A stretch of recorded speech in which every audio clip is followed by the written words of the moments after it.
Hi there. I wanted to go over you today some maintenance tips that might help if you're good with maintenance. Sometimes it helps your resident retention. So first of all, when you're taking a work order, make sure that the first work order you take from this person is done right the first time. It's kind of frustrating, if somebody needed their kitchen sink fixed, and you didn't think to ask them if there was anything else, and then they're going to come in 2 days later. I need this fixed too. Your maintenance guy was already there, he could have already fixed it, and now maybe he has something bigger and it's going to take longer. So getting an initial first order is key. I always ask my residents, and I will ask them several times, okay, so your kitchen sink is leaking, is there anything else? And I'm so surprised by how many times the answer is yes. Sometimes even asking one person while they're in the office like 4 times, oh, okay, your kitchen sink is leaking and your garage light out, is there anything else? A lot of the times they'll still say yes, because one thing brought them into your office. They were doing dishes, they looked under the sink, oh my god, it's leaking. Grr, grr, grr, up to the office. So one thing brought them in, one thing is wanting them fixed right now, but it doesn't mean they don't need anything else fixed. So make sure the first time they come in, you're getting everything that needs to be fixed. I always ask my residents, okay, can I get the best phone number to reach you at? People's contact information changes, might get a new phone, something. So always get an updated phone number to put on there, and then making sure you're asking, do we have permission to enter?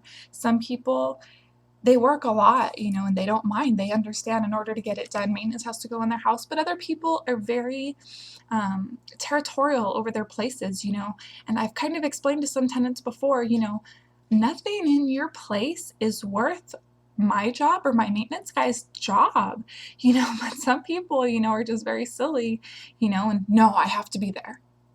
Okay, so you have to work around it. You can kind of try to explain something to someone, but you can't necessarily talk them into it. So if you have permission to enter or not. If you don't have permission to enter, your maintenance guy schedules. Figure out what and when is going to be a good time and let them know. I kind of let people know. A couple residents I've had that won't let us enter, I let them know, okay, well, it might take a little bit longer then, because it just might. It's easier if we have permission to enter. That way, when he has time, he can go in. But, this way, we're going to have to move some stuff around. It might take a little bit longer to get handled. Making sure your maintenance guy is handling maintenance in a timely manner. Staying on top of maintenance at your property is the best way, but if someone has, their kitchen sink leaking a month down the road, you're going to have a lot more damage under that sink. So making sure that you have basic supplies on your property, if you have the room for a maintenance room, and keeping it, stockpiled with one extra sink or however much you think is efficient of something. Having petty cash just in case you need something you don't have, you can quickly go and get it. And one thing I have found too, if you don't have a good backstock of something and your maintenance person is multiple times a day or multiple times a week having to run to the store, that's a lot of time wasted. If it takes him a half an hour to get there and back, that's a wasted hour that he could have been fixing other things. So making sure you have general supplies on your property will keep this from happening, and he'll have more time, to be fixing stuff. I like to meet with my maintenance person on a weekly basis, just go over work orders with him. I have a tracking system for them. Okay, what about this one? What's the progress on this one? Sometimes people will tell me just different things, oh, they said it was their kitchen sink, but really they broke this and they want me to fix it. Well, they need to be charged for that. So now I need to call them and tell them that they need to be charged for that. And then always following up with maintenance.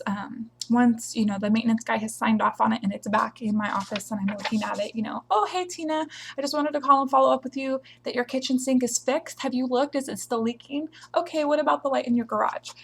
This is pretty foolproof. Your maintenance guy might have been in a hurry. He might have forgot that he didn't fix it. This is her way to tell you, oh no, the kitchen sink is still leaking, and if you didn't fix it the first time, she might be hesitant to tell you again that it needs to be fixed. So making sure that it's fixed the first time is the best thing. These are some of my tips.